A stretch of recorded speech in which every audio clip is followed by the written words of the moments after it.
سلام دوستان، این بازی در سال 2026 ساخته شده که آفلاین و دوبله فارسی است. برای آموزش بازی منو فالو و لایک های این ویدیو رو بالای 300 تا برسونید.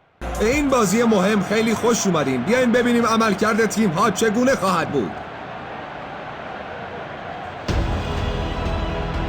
بیایید نگاهی به ترکیب دو تیم بندازیم.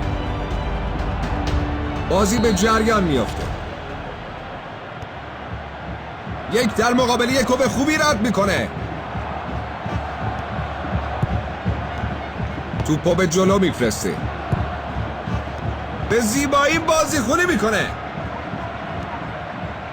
به دنبال بهترین گزینه. دفع عالی. به دنبال فضا برای ارسال پاس. شاهد عملکرد استادانه دروازه‌بان هستیم. انگار مهاجم امروز کفشای شوت‌زنیشو جا گذاشته. با توجه به دیده ها نیمه دوم موارد زیادی باید بررسی بشه.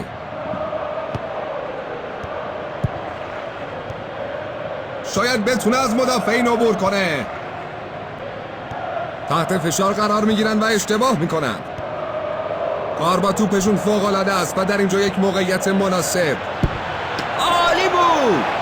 بازی رو پرقدرت شروع میکنن اما موقعیت خوبی رو از دست میدن.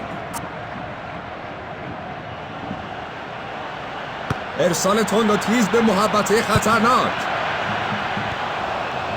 توپو به جلو میبرن.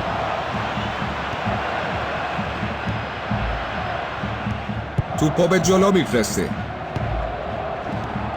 توپو به جلو میبرن. به دنبال فضا برای ارسال پاس. نمیتونه توپو حفظ کنه. به موقع قطع توپ میکنه. مالکیت رو از دست میده.